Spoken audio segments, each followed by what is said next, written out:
prosseguindo no estudo dos Evangelhos, estamos na página 45 do nosso livro. Vemos que o ministério de João Batista, tão rápido, né? Talvez 5, 6 meses, se encerrou, e agora Jesus começa o seu ministério. E os primeiros discípulos de Jesus serão ex-discípulos de João Batista. Eu separei aí para vocês o texto do Evangelho de João. Abra sua Bíblia, capítulo 1, nós vamos ler do versículo 35 até o versículo 51.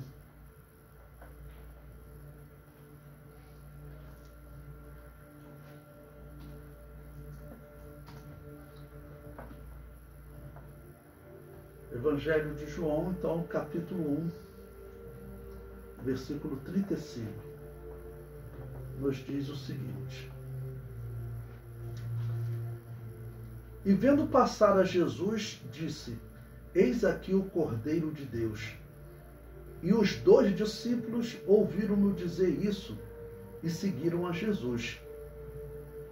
E Jesus, voltando-se e vendo que eles o seguiam, disse-lhes: Que buscais?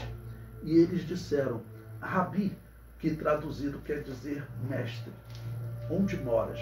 Ou seja, eles, como discípulos de João, eles viam a todo momento João pregando que tinha um que ele era antes de João Batista, ok? E que era o Messias. E que João Batista, ele tinha um ministério temporário, tá bom? Então, quando João Batista fala para eles, né, ele repete a frase que ele já tinha falado uma vez: Eis o Cordeiro de Deus. Então ele está deixando claro: olha, o meu ministério acabou, vocês, como meus discípulos, agora vocês devem encerrar o trabalho comigo e sigam a Jesus, tá bom? Então, no versículo 37, os 2 discípulos ouviram e seguiram a Jesus e já chamaram ele de mestre, no versículo 38. O versículo 39 diz: Ele lhes disse: Vinde e vede. Foram e viram onde morava e ficaram com ele aquele dia. E era já quase a hora 10ª. Qual é a hora 10ª, irmãos? Equivale às 4 horas da tarde, ou seja, o dia já estava terminando. A partir disso, Jesus e esses discípulos vão começar agora a aumentar o número, tá bom? Até chegar a um grupo grande que ele vai escolher 12. Então, o versículo 40, ele diz: Era André, irmão de Pedro, um dos 2 que ouviram aquilo que João o haviam seguido. Então veja que André também, ele é uma pessoa que ele não vai aparecer muito na história. Ele vai aparecer um segundo momento, quando ele vai trazer os gregos para ouvir Jesus, ou seja, ele vai entender que a mensagem de Jesus era também para os gentios, tá bom? Não era só para os judeus. Não. O apóstolo Pedro vai demonstrar dificuldade no entendimento dessa mensagem, ok? Então, nesse sentido, André, ele lembra até um pouco João Batista, uma pessoa que tem um ministério importante, mas que aparece pouco, ok? E André também é essa pessoa. Ele era, então, um desses discípulos de João Batista, não? Que se torna agora já seguidor de Jesus. Versículo 41. Este achou primeiro a seu irmão Simão e disse-lhe: Achamos o Messias, que traduzido é o Cristo. Bom, como eu disse para vocês, os israelitas que acreditavam nas Escrituras, que acreditavam principalmente na profecia de Daniel, que tinha determinado um tempo, tá bom? Porque ele havia dito: olha, desde a ordem para reconstruir Jerusalém, você deve contar 483 anos, 69 semanas, né? De 7 anos, 7 vezes 69, 483 anos. Então eles sabiam que o tempo estava próximo, ainda que eles tivessem dificuldade de contar 1, 2 anos com precisão, 3 anos, mas eles sabiam que aquela contagem estava próxima. O calendário judaico, ele era um pouco diferente, né? O calendário judaico, ele era um calendário lunisolar. De 3 em 3 anos, o calendário judaico, ele muda um pouco. Ele tem 13 meses para poder somar aquelas fases da Lua que nunca chega a 30, 31 dias, são sempre 29 dias, tá bom?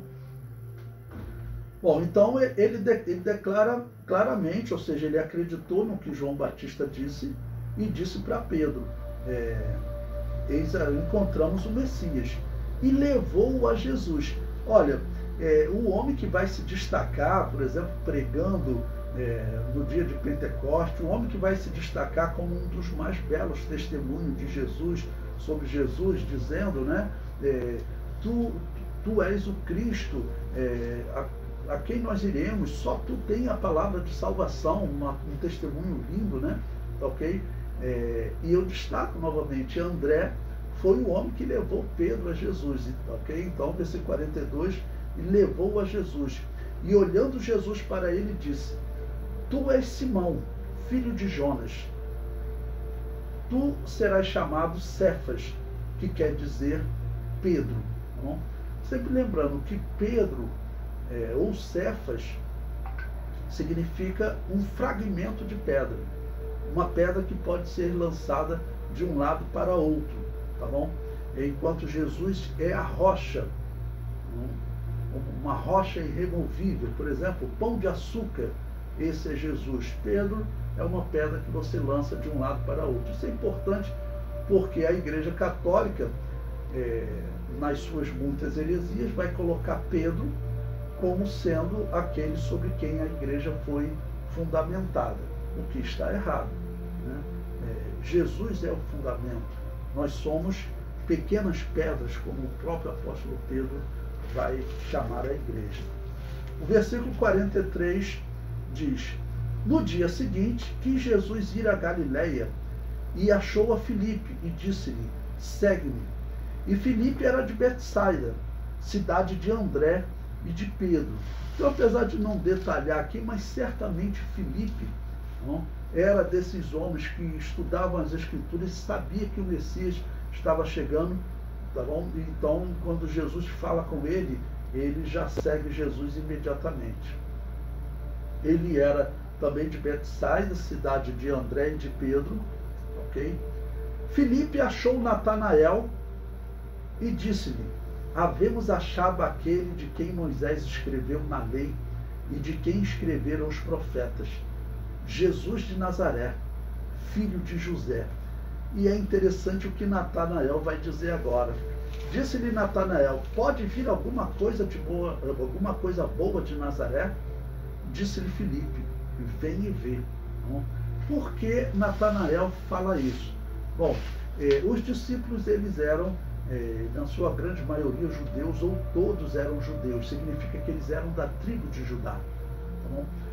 O termo, por exemplo, judeu hoje, ele assumiu um significado diferente. Todos os israelitas hoje, eles são chamados de judeus. Até nos dias do Novo Testamento, eles eram chamados de judeus, porque a Judéia foi a região que sobreviveu no período da divisão do reino, nos dias do filho de Salomão, chamado Roboão. E depois, quando os babilônios tomaram aquela região, também foi a Judéia, que era formada de judeus e de benjamitas, que retornaram do cativeiro babilônico 70 anos depois. E por que eles discriminam os nazarenos, aqueles que nasciam na região de Nazaré? A região de Nazaré ficava ao norte de Canaã, tá bom? E foi uma região destruída pelos assírios e que houve uma mistura entre esses habitantes dessas 10 tribos do norte e povos pagãos. Então os judeus consideravam eles misturados, não consideravam eles israelitas puros, ok? Por isso que ele falou isso. Bom, é interessante também nós observarmos que Deus, ele não se curva ao olhar humano.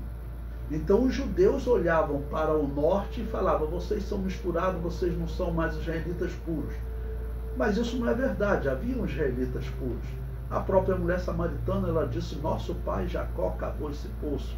Tá bom? E Samaria fazia parte dessa região que foi destruída pelos assírios. Então continuaram vivendo israelitas íntegros naquela região.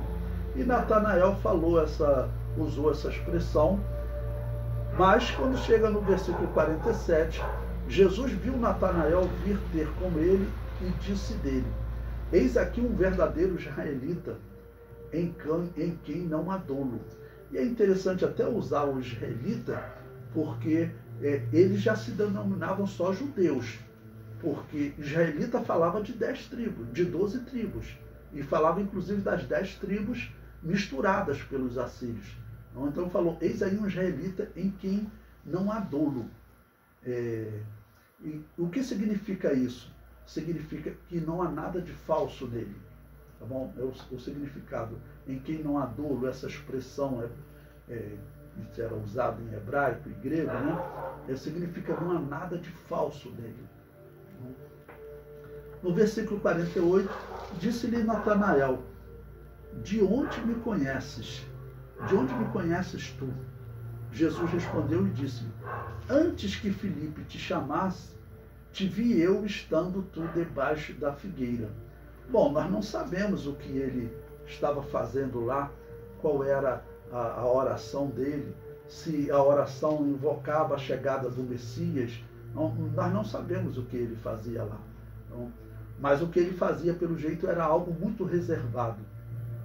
E Jesus Cristo disse: eu vi o que você fazia. E aí a resposta de Natanael, no versículo 49, Natanael respondeu e disse-lhe: Rabi, tu és o Filho de Deus, tu és o Rei de Israel.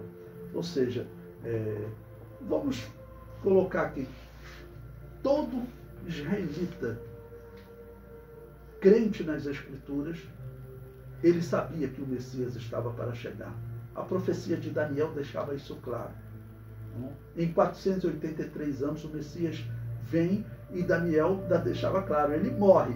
Então os apóstolos, eles vão em determinado momento não entender a morte do Messias. Pedro então vai até repreender Jesus. Ok? São as limitações dos homens às vezes no entendimento das Escrituras. A profecia de Daniel era claro dizendo que o Messias seria tirado, morreria. Mas eles não interpretavam assim. Mas quanto à vinda do Messias, eles parecem demonstrar que já tinham interpretado isso nas Escrituras, estava no tempo. Ok? Versículo 50. Jesus respondeu e disse-lhe: por que te disse, vi debaixo da figueira, crês? Coisas maiores do que estas verás. E disse-lhe: na verdade vos digo, que daqui em diante vereis o céu aberto e os anjos de Deus subirem e descerem sobre o Filho do Homem. O comentário que eu coloquei abaixo diz: após ser batizado, Jesus encontra novamente a João Batista e João fala a 2 dos seus discípulos: eis o Cordeiro de Deus. E eles começam a seguir Jesus. Então, novamente repetir para vocês, quando João Batista fala eis o Cordeiro de Deus, ele está indicando: chegou aquele que vai morrer para a salvação da nação de Israel e da humanidade. Por isso, era para os apóstolos também entenderem sobre o sofrimento do Messias. Não era para Pedro ter repreendido Jesus quando Jesus Cristo descreveu o sofrimento e a morte. Mas, nas limitações dos homens, o comentário prossegue: desses 2 discípulos, só é declarado o nome de André, irmão de Pedro. O outro discípulo é anônimo. A Bíblia não cita o seu nome.